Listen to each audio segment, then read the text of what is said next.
Brought to you bye रजनीगंधा। यूं ही नहीं मैं बन जाता हूं।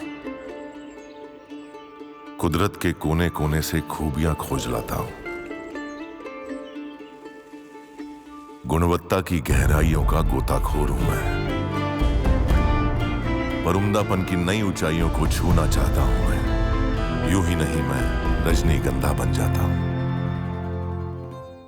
मैं डॉक्टर साहब एक चीज़ इस जो पुस्तक का जो वर्गीकरण है जी आ, मतलब कायदे से मेरा यह मानना है कि जो लोग भी भारतीय संस्कृति और हिंदू धर्म जिसको सनातन भी कहने की कोशिश करते हैं, चाहे आप दक्षिण विचारधारा के पक्षधर हों या वाम विचारधारा के पक्षधर हों, अगर आप भारत भूमि पर पैदा हुए हैं या भारत के बाहर भी हैं और आपको अंग्रेजी समझ में आती है, तो द ग्रेट हिंदू सिविलाइजेशन को अंग्रेजी में और हिंदी में महान हिंदू सभ्यता को खरीद कर पढ़ें। आप अपने धर्म को, अपने बारे में हिंदू होने को जान सकेंगे। और अगर आप हिंदू नहीं भी हैं तो आप यह जान सकेंगे कि भारत भूमि पर जिस सभ्यता की बात होती है वह दरअसल क्या है। आपने इस 6 खंडों में, 6 अध्यायों में इस पुस्तक को बांटा है। पहला जो अध्याय शुरू होता है वह है हिंदू सभ्यता, मिथक या सच। मैं चूंकि इन सारे अध्यायों पर मैं बात करना, चूंकि आपसे बात करने का लालच इसलिए भी है और हमारी कोशिश मैं अपने दर्शकों को बता दूं कि इसलिए है क्योंकि यह एक ऐसी पुस्तक है जिसका एक तो डॉक्टर पवन वर्मा का जो लेखकीय कौशल है वह इनकी हर पुस्तक में दिखता है। उस पर हम लोग बाद में कभी चर्चा करेंगे और आपके सामने वो चर्चा आएगी आने वाले समय में। जो जिस तरह से पाठकों को बांटते हैं और उसके बीच चिंतन का, विचार का, प्रज्ञा का, ज्ञान का कोई छोर छूटता नहीं। तो मुझे तो यह पुस्तक बहुत ही पसंद आई और इसलिए मैं चाहता हूं कि कुछ खंडों पर हम छोटी छोटी बातें करें ताकि आपको इस बात का आभास हो सके कि दरअसल इस पुस्तक में है क्या और आपको क्यों पढ़ना चाहिए इस किताब को। तो पहला अध्याय हम उस पर आएंगे, हिंदू सभ्यता मिथक या सच। आपने इससे शुरुआत क्यों की, जबकि आप तो निश्चित रूप से यह मानते हैं और आपका अपना ज्ञान कहता है कि हिंदू सभ्यता हमारी इतनी महान थी। जिस श्लोक से आपने शुरू किया है, इसका लिखना जरूरी था जयप्रकाश जी, इसलिए क्योंकि मैं मानता हूं पर बहुत से विद्वान नहीं मानते हैं, भारत में भी और बाहर भी। वो प्रश्न चिन्ह लगाते हैं।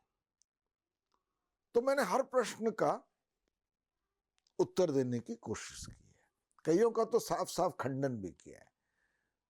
जैसे मैं मिसाल दे रहा हूं आपको, बहुत बड़ी इंडोलॉजिस्ट है, अमेरिका में प्रोफेसर हैं, उनकी किताबें यहाँ भी लोग पढ़ते हैं और देश विदेश में पढ़ते। वेंडी डॉनिगर जी ने कहा कि क्या कोई ऐसी चीज है जिसको हम हिंदुइज्म कह सकें? क्या इसको कैपिटल एच में लिख सकते हैं? क्योंकि उनकी समझ से इस धर्म में इतनी विविधता है और उसके लिए स्वतंत्रता है कि वो एक एब्राहमिक फेथ जैसे क्रिश्चियनिटी और इस्लाम, जिनकी मैं बहुत सम्मान करता हूं, अपने अपने धर्म है, अपने अपनी बिलीफ्स हैं, तो एब्राहमिक फेथ्स में एक किताब है, एक ईश्वर है, एक पोप है, एक चर्च है। उनको समझ नहीं आता कि इसको हम धर्म कहें या एक जुड़ी हुई कहीं से जीवन शैली पे ही रोक दें। तो उसका खंडन करना जरूरी था क्योंकि वो उसका जो प्रॉब्लम है वो उनका है, वो नहीं समझ पा रहे हैं। एक प्रोफेसर है मल्होत्रा साहब, उन्होंने विदेश में, अमेरिका में रहते, उन्होंने इसको कहा है केओस एंजाइटी, यानी कि वो नहीं समझ पाते कि श्री राम की कहानी के इतने वर्णन कैसे हो सकते हैं। वो मर्यादा पुरुषोत्तम है, उनको ये नहीं समझ आता कि अगर मर्यादा पुरुषोत्तम राम है तो लीला पुरुषोत्तम कृष्ण कैसे हो सकते हैं। नहीं समझ आता। उनको ये भी नहीं समझ आता कि निर्गुण और सगुण में क्या अंतर है। निर्गुण स्तर पर तो आप कह सकते हैं कि जो हिंदू दर्शन है वो इस ऊंचाई तक पहुंच गया है जहां ईश्वर की तो बात ही नहीं होती। इस ब्रह्मांड के पीछे सत्य क्या है उसकी खोज है, जिसको ब्रह्म कहते हैं, हमारे उपनिषदों में कहा गया। तो वही सब कुछ है, तो बाकी कुछ है नहीं, या है तो क्षणिक है। तो एक तो ये उनको नहीं समझ आता, और जब ये नहीं समझ आता तो फिर वो ये नहीं समझ पाते कि जिसका निर्गुण परिभाषा है, विदाउट एट्रीब्यूट्स, हर चीज पर नेति नेति, उसके इतने रूप कैसे हो सकते हैं। वो समझ नहीं पाते कि हिंदू मानसिक कल्पना एक बार उसने एक खूंटा गाड़ दिया निर्गुण पे, तो सगुन में वो चाहती है कि क्योंकि उस ब्रह्म की कोई परिभाषा नहीं है, वो परिभाषा से परे है, तो सगुण में तो हम ईश्वर को कोई भी रूप दे सकते हैं। एक पत्थर को, एक पेड़ को, एक देवी के कितने रूप हैं, काली, जब वो देखते हैं वो समझ नहीं पाते। तो इसलिए ये कहना कि हिंदू धर्म नहीं है, वो नहीं। फिर अमर्त्य सेन कहते हैं कि हिंदू संस्कृति इसको क्यों कहे भाई, 1000 साल तक यहां बौद्ध धर्म भी था।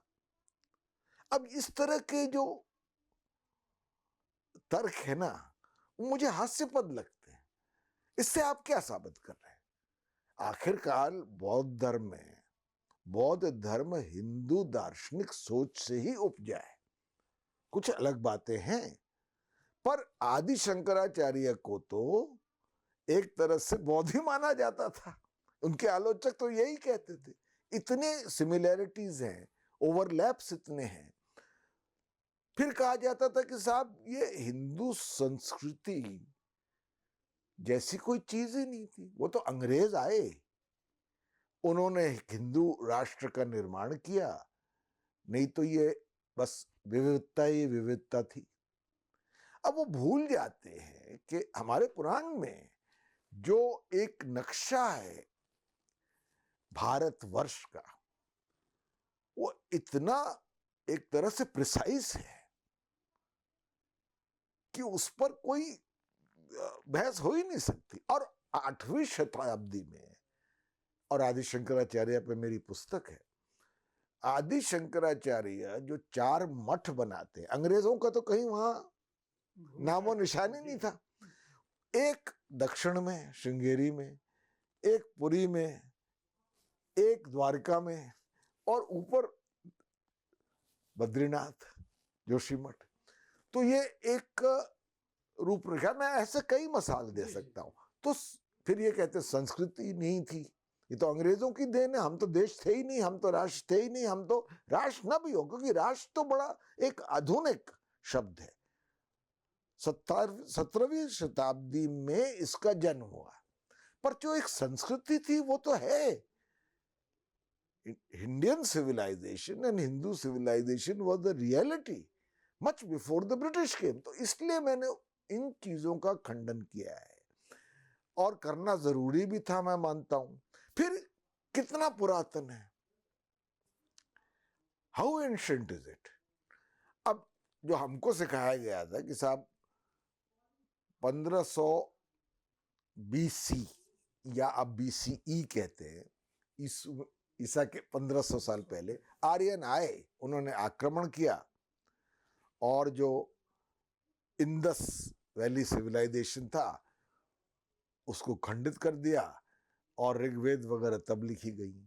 अब आज जो नया शोध हुआ है, जिस पर आप प्रश्न नहीं उठा सकते, सैटेलाइट्स, मॉडर्न टेक्नोलॉजी से, एक नदी है उसका नाम है सरस्वती।